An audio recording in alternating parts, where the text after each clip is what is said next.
Bienvenidos a una nueva entrevista de la serie La visión de los CEOs. Como sabéis, estos diálogos tienen como objetivo conocer la visión de un grupo de líderes de la industria auxiliar de recursos humanos para que nos den su visión sobre el futuro del empleo, de las formas de trabajo y de la propia función de dirección de personas en las organizaciones.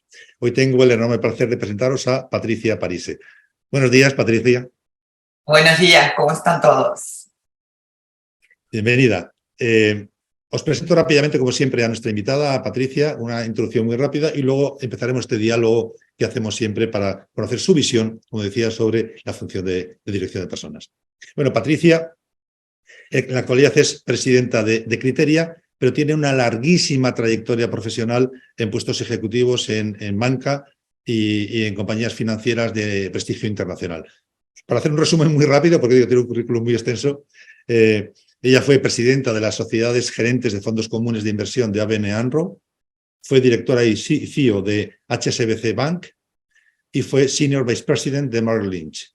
Y, como comentaba, actualmente es la presidenta de Criteria. Como podéis ver, pues la verdad es que un currículum apabullante, con una trayectoria además muy focalizada y muy centrada en el sector financiero, que es lo que creo que nos da también una visión especial que nos puede transmitir Patricia en este diálogo. Así que, Patricia, de verdad, muy bienvenida a este diálogo y seguro que vamos a disfrutar mucho de tus visiones.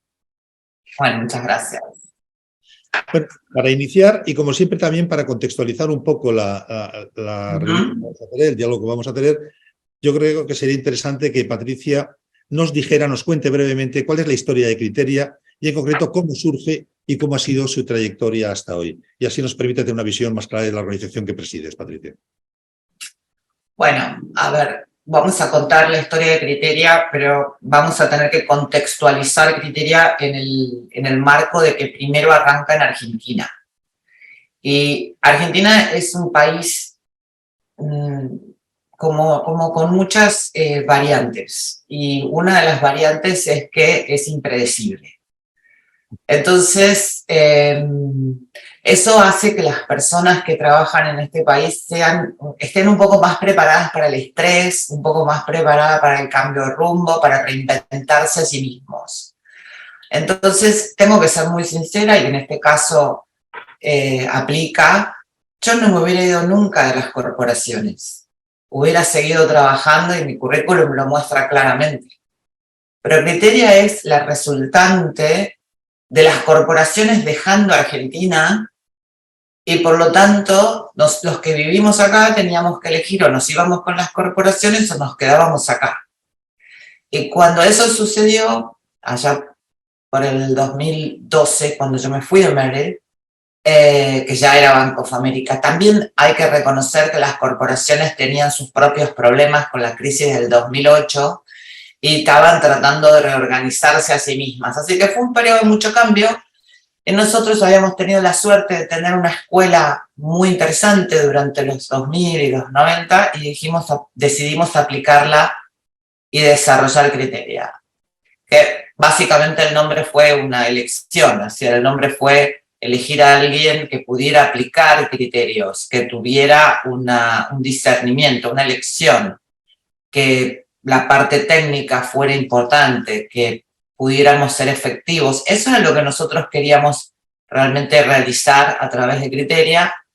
Y desde que empezamos en el 2000, o sea, la compañía tuvo un intento como asset manager en el 2004 y justamente se nacionalizaron los fondos de pensión de la República Argentina, con lo cual tuvimos que reinventarnos y arrancar como brokers, como sociedades de bolsa en el segmento del mercado de capitales, dado que no había otro rol. Después cambió mucho la personalidad de Criteria y dejó Argentina, o sea, está en Argentina, pero no la define mucho más Latinoamérica. Trabajamos en Chile, trabajamos en Uruguay, trabajamos en Paraguay, trabajamos en Colombia, trabajamos en Brasil. Entonces ya dejamos lo geográfico del caos de nuestro país y empezamos a poder generar otras alternativas. Igual, de todas maneras, yo no es que le echo toda la culpa a Argentina, pero es un país con muchas posibilidades, muy rico, y de hecho nos permitió a nosotros reinventarnos a nosotros. Es decir, cuando a mí me preguntan, ¿usted es un entrepreneur nato? No. Es decir, no soy un entrepreneur nato, sino que evolucioné entrepreneur. Y a partir de ahí es como que se empiezan a generar nuevas oportunidades, y esas nuevas oportunidades también tienen que ver un poco con los tiempos que corren, porque yo veo que a la gente le está mucho más interesada en su emprendimiento personal hoy que estar trabajando en una organización muy grande. Sin duda. Ese es un poco... Pero esta doble visión tuya además es muy rica. Claro, has conocido profundísimamente el mundo de las corporaciones, de las grandes corporaciones internacionales, y también ese enfoque emprendedor que sin duda es realmente valioso, sobre todo hoy, ¿no? Que incluso las grandes corporaciones tienden a fomentar este espíritu emprendedor, incluso de intraemprendimiento.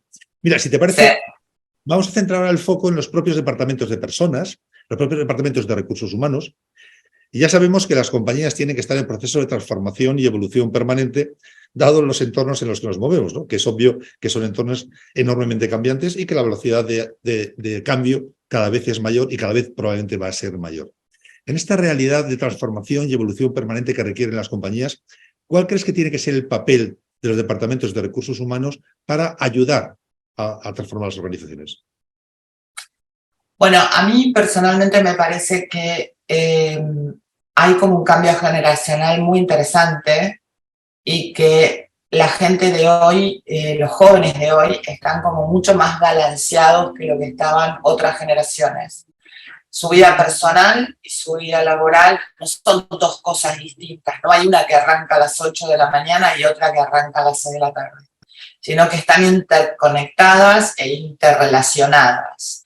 Y lo mismo con la familia, y lo mismo, hay como una aceptación por parte de la sociedad de que la persona es íntegra, y para tal tiene que vivir enteramente su vida, que su vida personal se mezcla con su vida laboral. Y yo creo que eso un poco explica la necesidad de quedarse a trabajar desde casa, explica la necesidad de pedir tiempo libre para poder ir a una celebración de alguno de nuestros hijos. Es decir, es una vida más pausada, un poco la pandemia ayudó a acentuar esto, ¿no? Y es una vida con mucho más complemento. Entonces, a mí me parece que las organizaciones de recursos humanos tienen que interpenetrar esas preocupaciones, esas necesidades que hacen del ser humano más íntegro, ¿no? Es decir, cuando uno ve unas organizaciones mucho más grandes que la nuestra, con muchos más recursos, hay lugares para meditar, hay lugares para esparcirse. Entonces, este asunto de la eficiencia y la efectividad es como que dejó un espacio, porque ya no es tan relevante. Ya importa qué hago, cómo lo hago, por qué lo hago, y si mi organización en la que trabajo me representa o representa mis valores. Eso a mí me parece que me lo encuentro todo el tiempo, me lo encuentro prácticamente en muchos de los departamentos de recursos humanos. Tengo la oportunidad desde finanzas de trabajar con los departamentos de recursos humanos de muchas compañías, y esta es la agenda. Y en la medida en que vayamos intentando entender esta agenda, mejor. Entonces, me parece que también pasa porque la persona de recursos humanos tiene que tener más recursos internos. Pues, digamos, me refiero a entender otras problemáticas distintas de las problemáticas que habitualmente estamos acostumbrados, ¿no? ¿Qué es proyección de carrera? Ya no sé si ese término hoy se aplica tanto. Antes sí, era ¿a dónde querés llegar? ¿Qué skills necesitas tener? ¿Cuál es el bagaje de recursos con el cual vas a llegar a ese puesto que estás esperando? Hoy la gente quiere ser íntegra en su vida personal, hoy, con su trabajo incluido. Sin duda. Entonces, me parece que esa es la problemática, y todavía no le encontramos una vuelta segura. Ahí, a mí tu experiencia puede ser muy útil, la propia, tu papel como presidente de Criteria. Está claro que vivimos en un mercado laboral extremadamente competitivo, cada vez más, ¿no? Lo cual hace que el talento se convierta en una pieza clave, siempre lo fue, pero ahora mucho más, probablemente por cada vez una mayor escasez de talento que buscamos, ¿no? El talento, decía, se convierte en una pieza clave en el futuro y en la innovación de las organizaciones, con lo cual el hecho de atraer ese talento que necesita tu compañía es un factor crítico.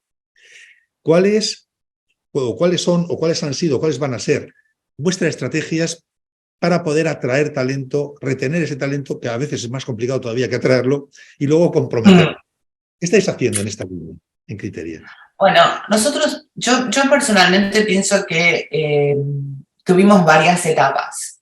Cuando comenzamos, no éramos un lugar atractivo, porque todavía no éramos conocidos, no teníamos una propuesta de valor tan definida como la fuimos teniendo a lo largo del tiempo, y eso hacía que la gente nos tomara como una oportunidad para entrar a trabajar, adquirir un poco de conocimiento y luego partir a algo un poco más organizado.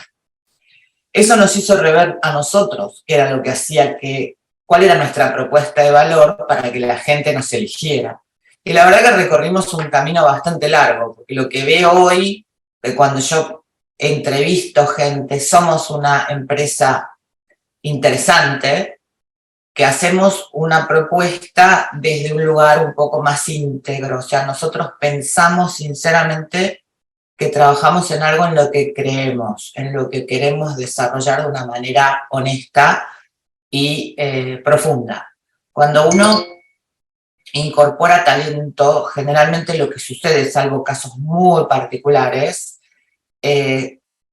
nosotros incorporamos gente con estudios, pero la verdad que con experiencia bastante limitada, porque en ese lugar es donde se ubica Criteria. Criteria se ubica en el lugar en donde la gente es joven, tiene poca experiencia o recién se está formando y tiene títulos académicos importantes. Esa es básicamente la combinación que buscamos nosotros. Entonces, cuando nosotros nos presentamos como un lugar que va a desafiar intelectualmente a la persona, que la va a formar. Y formar muchas veces no es hacer lo que a uno le gusta, sino hacer lo que el equipo necesita. Entonces empiezan a haber conflictos con esto es lo que yo quiero, esto es lo que a mí me gusta, esto es de la manera que yo quiero trabajar, con el equipo necesita, el grupo quiere conseguir este objetivo. Y ese es un aprendizaje fantástico. La verdad que es un aprendizaje fantástico. Como yo le digo a mis empleados muchas veces cuando recién arrancan, o a mis colegas, esto se practica en la calle, esto no se practica en la oficina. Escuchar, entender al otro, ver qué es lo que el otro quiere, corroborar qué es lo que la otra persona quiere, cuál es su necesidad. Esas son cosas que se practican con el verdulero, con la persona que trabaja en casa, porque es un ejercicio de salir de uno mismo y tener cierta empatía. Entonces, a mí me parece que nosotros esa es la propuesta que hacemos. Y la verdad que el primer año es difícil. Yo tengo solo historias difíciles. El primer año, entre que la persona ingresa y entiende la dinámica de compromiso, lleva su tiempo. Porque hay un criterio de hago lo que me gusta. Perdón que lo diga de esa manera, pero no encuentro otra expresión. Y aparte porque yo no soy de recursos humanos, o sea que lo veo como un poquito más difícil desde el área financiera. Hay muy poco espacio para el que me gusta. Es como si dijéramos, si yo tuviera que buscar un leitmotiv del área financiera, yo tengo que ver la realidad lo más cercana posible a la realidad, porque si me engaño un minuto, no me va a ir bien. Eso significa que tengo que tener clarísimas mis capacidades, dónde no puedo entrar, lo que voy a hacer es más grande de lo que yo puedo absorber, qué recursos tiene mi equipo para cubrir las deficiencias que yo tengo. Ese trabajo durante el primer año es doloroso. No tengo otro lugar, porque es como una especie de negación del ego para sacar los recursos más interesantes. Entonces, ahí Criteria hace esa propuesta de puesta en valor y de objetividad y de aprender recursos técnicos para llegar a ser una persona confiable dentro de un esquema financiero. Hay que entender que nuestra mercadería es dinero. Y siempre es el dinero de otro, nunca es el nuestro. Entonces, está sujeto a millones de problemas, a ser equitativo, a ser justo, a buscar la mejor experiencia para el cliente. Eso me lo dijeron a mí cuando yo tenía 21 años. No me lo olvidé nunca más. Sin duda es así. Es muy interesante, Patricia, también tu visión en un tema que ahora es un tema central en las agendas de los departamentos de personas, el Departamento de Recursos Humanos y del mundo corporativo en general. Y es el acento cada vez mayor que se pone en cuidar el bienestar corporativo, el bienestar de las personas en las organizaciones. Esto se ha convertido en un tema central. Y dentro de este ámbito del bienestar corporativo en general, cada vez se habla con mayor frecuencia de la importancia de la salud financiera de los empleados como un elemento central para cuidar el propio bienestar de los empleados y su compromiso hacia la compañía.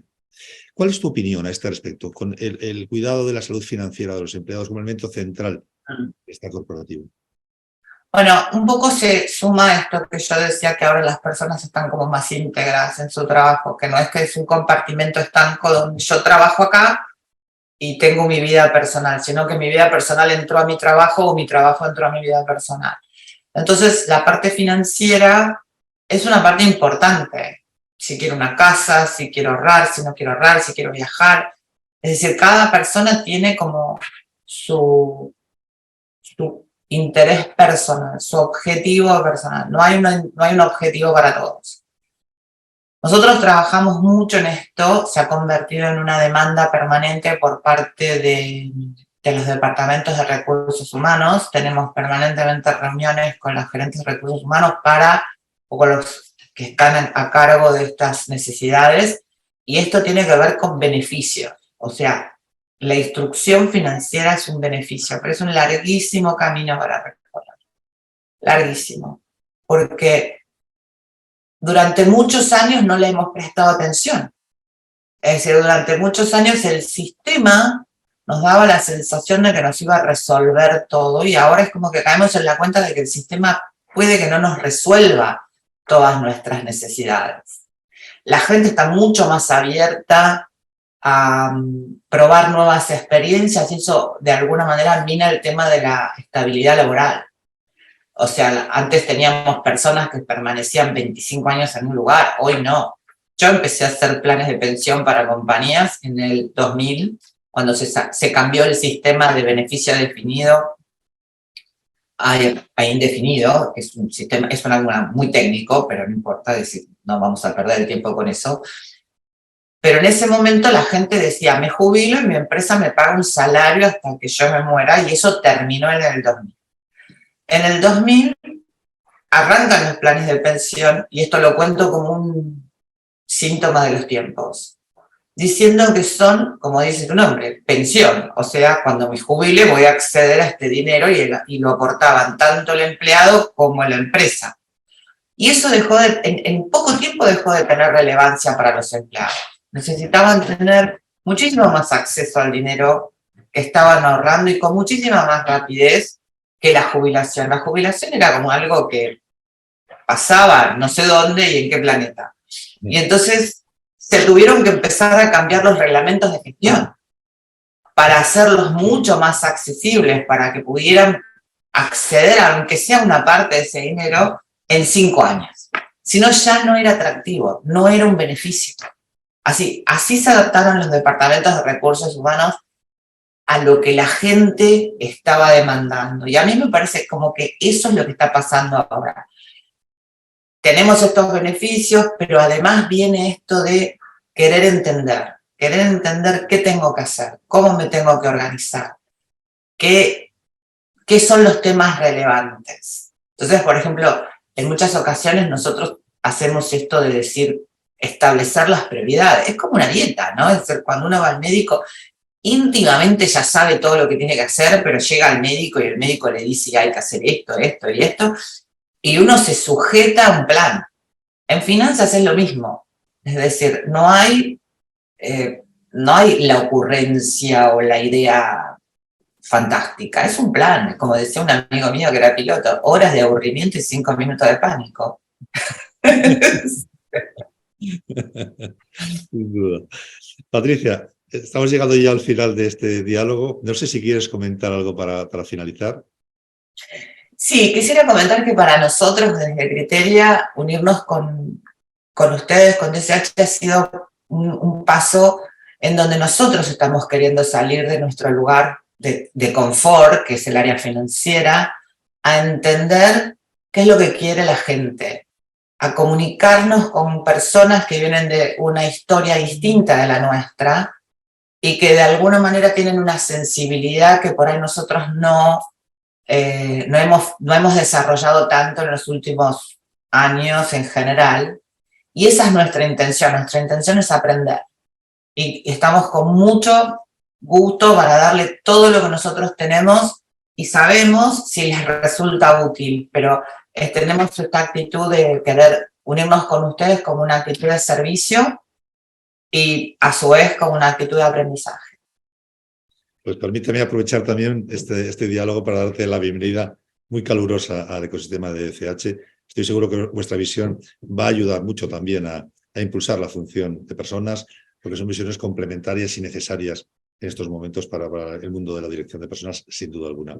Patricia, ha sido un verdadero placer charlar contigo. Y igualmente. Nos vemos prontito de nuevo. Y muchas gracias a todos los que nos estáis viendo. Espero que nos vamos a ver pronto en otra edición del diálogo que mantenemos permanentemente con CEOs como Patricia, que llamamos la visión de los CEOs. Hasta pronto y nos vemos. Gracias. Hasta pronto, gracias.